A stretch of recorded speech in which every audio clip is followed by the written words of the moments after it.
अस्सलामुअलैकुम। अच्छा जी, इससे पहले हमारी जो वीडियो आई थी वो carbohydrates, its function and classifications के बारे में था। क्लासिफिकेशन हमने पिछले वीडियो में समझा दिया था कि इसकी क्लासिफिकेशन जो है वो किस तरह होती है और कार्बोहाइड्रेट्स क्या होते हैं, उसके फंक्शंस क्या क्या होते हैं। इस वीडियो में हम मज़ीद इसकी क्लासिफिकेशन जो हमने की थी उसको डिटेल से डिस्कस करेंगे। इसकी क्लासिफिकेशन हमने कहा था कि मोनोसैकेराइड्स होते हैं, मोनोसैकेराइड्स होते हैं, ठीक है। और हमने कहा था ओलिगोसैकेराइड या डाइसैकेराइड्स होते हैं, डाइसैकेराइड्स, ठीक हो गया, डाइसैकेराइड्स होते हैं। और नंबर 3 जो है ये पॉलीसैकेराइड्स होते हैं, पॉलीसैकेराइड्स, ये 3 होते हैं, ठीक है। कौन कौन से 3? ये मोनोसैकेराइड्स, डाइसैकेराइड्स और पॉलीसैकेराइड्स, ये होते हैं कार्बोहाइड्रेट्स की क्लासिफिकेशन में। इसके अलावा अब हम वन बाय वन इसको देखेंगे कि मोनोसैकेराइड्स क्या हैं, डाइसैकेराइड्स क्या हैं और पॉलीसैकेराइड्स क्या हैं। ये जो मोनोसैकेराइड्स,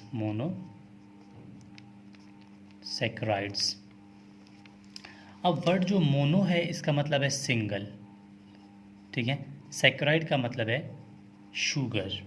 इसका मतलब ये हुआ कि ऐसे शुगर जो कि सबसे लीस्ट नंबर पे हो, उसकी कॉम्प्लेक्सिटी या फिर उनका साइज़ जो है सबसे छोटा हो, मतलब ऐसे शुगर जो सबसे नॉर्मल लेवल तक हो, तो हम कहेंगे दे आर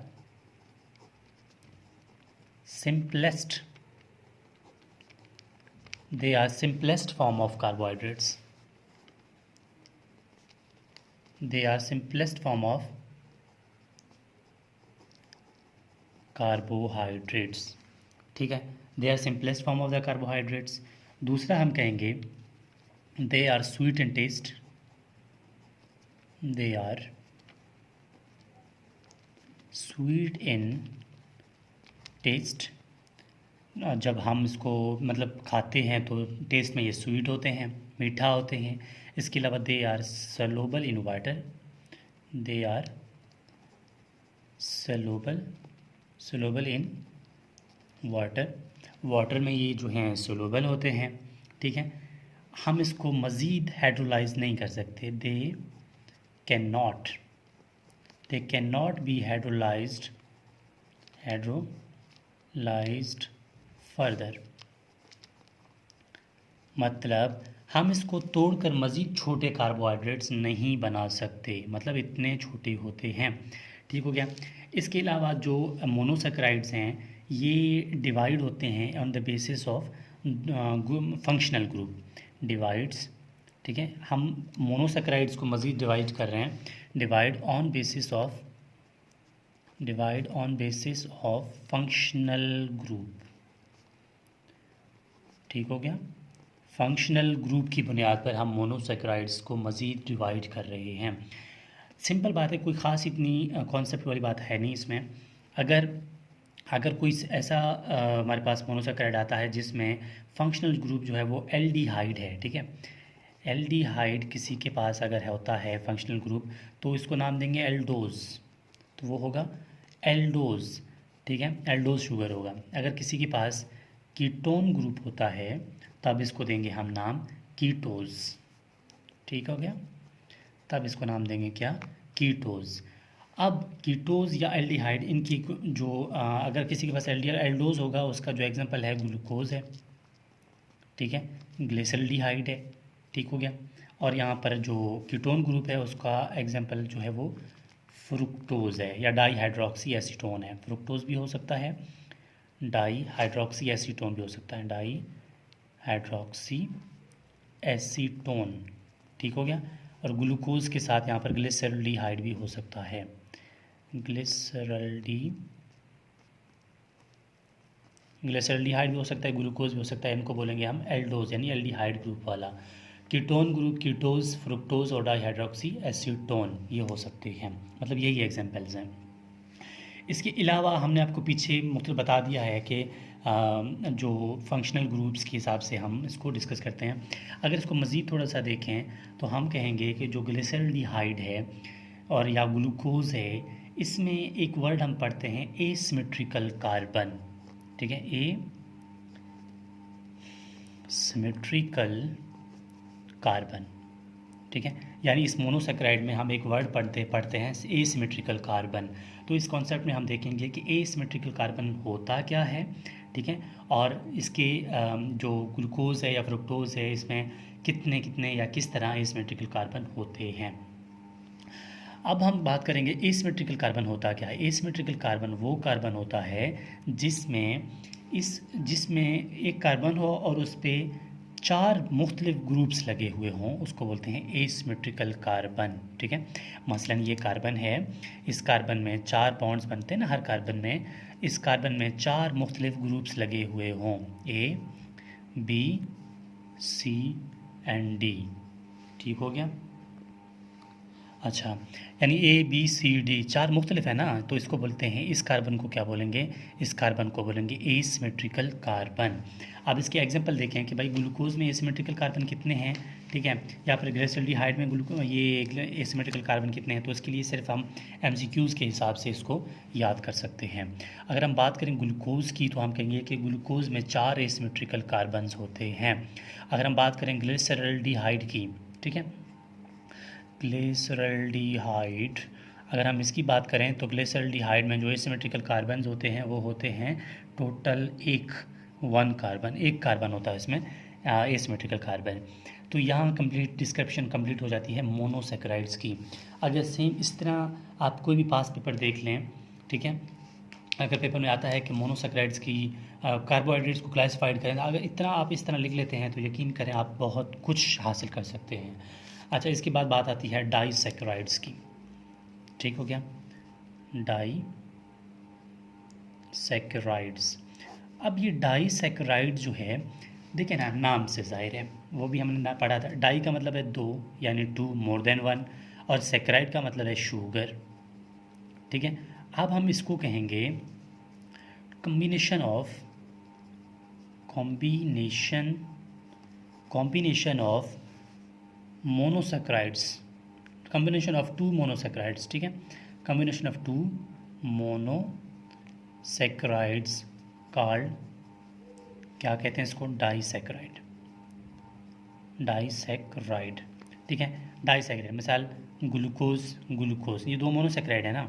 ठीक है, ग्लूकोज ये दोनों मोनोसेक्राइड जब मिलते हैं, ठीक है, 2 मोनोसेक्राइड मिल गए तो यहाँ पर एक और कंपाउंड बनेगा, एक और कार्बोहाइड्रेट बनेगा, इसका नाम होगा माल्टोज। और जो माल्टोज है ये डाइसेक्राइड है। ठीक है, मेन इस तरह। इसके अलावा जो डाइसेक्राइड होते हैं ये भी स्वीट एंड टेस्ट होते हैं, ये भी स्वीट एंड टेस्ट होते हैं। इसके अलावा जो ये डाइसेक्राइड हैं ये किस से कनेक्ट होते हैं, ग्लूकोज जो है ना, ये होते हैं डाइसल्फाइड बॉन्ड से कनेक्ट होते हैं। ठीक है, they are connected by disulphide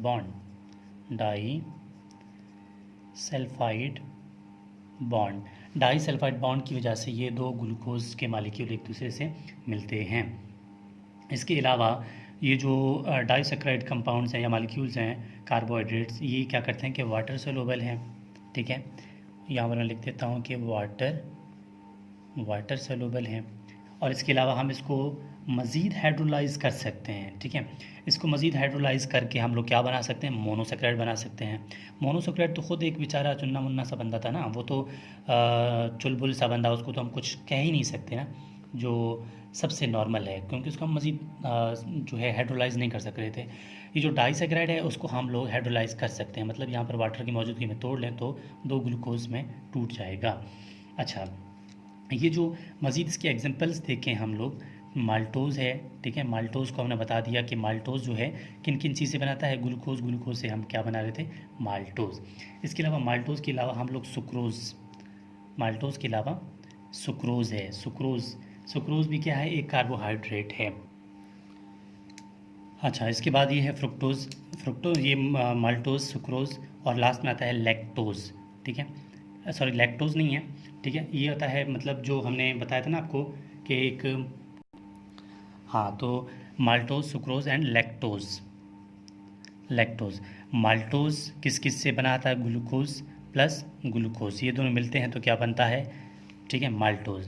अब बात आती है सुक्रोज़ की, glucose and fructose, glucose plus fructose ये दोनों बनेंगे, मिल जाएंगे तो क्या बनेगा, सुक्रोज़।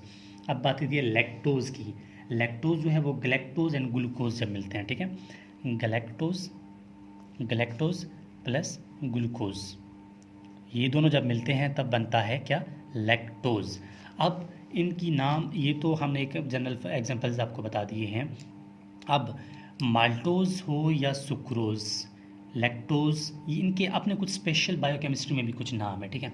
अब माल्टोज का एक माल्टोज, ठीक है, जो माल्टोज है ये हम कहते हैं कि कहाँ मौजूद होता है, इसका कि नाम नहीं होता है, इसको हम बोलते हैं कि ये प्रेजेंट होता है ग्रेन स्टार्च में, ठीक है, ग्रेन स्टार्च, ठीक है। अब जो सुक्रोज़ है ये कहाँ, इसको बोलते हैं टेबल शुगर, सुक्रोज़ क्या बोलते हैं, सुक्रोज़ को टेबल शुगर। और जो लैक्टोज़ है हम कहते हैं कि ये मिल्क में प्रेजेंट होता है, ठीक है, इसको बोलते हैं मिल्क शुगर, इसको बोलते हैं मिल्क शुगर। अब बस ये कंप्लीट हो जाती है यहाँ पर। तो अगली जो डिस्क्रिप्शन है, अगला जो हमारा जो टॉपिक वो आ रहा है वो है पॉलीसेकेराइड का, monosaccharide, disaccharide, as it is यहाँ पर जिस तरह हमने समझने थे वो समझ लिए। अब जो पॉलीसेकेराइड हैं वो हम अगली वीडियो में आपको समझा देंगे, उसके मेन टाइप्स भी और उसकी मज़ीद डिस्क्रिप्शन भी। तो इस वीडियो में हमने क्या पढ़ा, मोनोसेकेराइड एंड डाइसेकेराइड।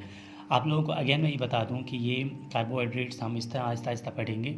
इसके अलावा हम लोग अगर पेपर में आप पास पेपर बलूचिस्तान साइड से हैं तो बोलान मेडिकल कॉलेजेस के पेपर आप देख सकते हैं। वहाँ क्वेश्चन आया होता है कि define carbohydrates and classify them, इतनी सी बात है। अगर आप डिफाइन डेफिनेशन जो हमने लिख दिया आप वैसे लिख कर जिस तरह ये मैं लिख रहा हूँ एज इट इज़ इस तरह लिख देते हैं तो कोई टेंशन की बात नहीं है। बाकी एपीमर्स है, ठीक है, ग्लूकोज के कुछ एपीमर्स हैं, क्या है क्या नहीं है, ठीक है। ये जो आप पढ़ रहे हैं ना ऑसोजोन फॉर्मेशन है, इस तरह की चीज़ें जो हैं वो आपको वाइवा में काम आएंगी, ना कि यहाँ पर। थ्योरी में सिर्फ आपको इस तरह की चीज़ें मांगते हैं जो मैं बता रहा हूँ। वाइवा में आपसे पूछा जाएगा ऑसोजोन फॉर्मेशन क्या है, एपीमर्स क्या होते हैं, किस तरह बनते हैं, ठीक है। वो छोटी छोटी जो बातें हैं वो सब कुछ वाइवा की बातें हैं। और थ्योरेटिकली जो कुछ मैं बता रहा हूँ वो एज इट इज़ आपके लिए यही सही है, आप यही लिख लें जो आप लोगों को मैं समझा रहा हूँ। So this is whole about classification of carbohydrate, जो कि अब थर्ड वीडियो में हमारी जो अगला वीडियो आएगा वो पॉलीसेकेराइड के बारे में आएगा।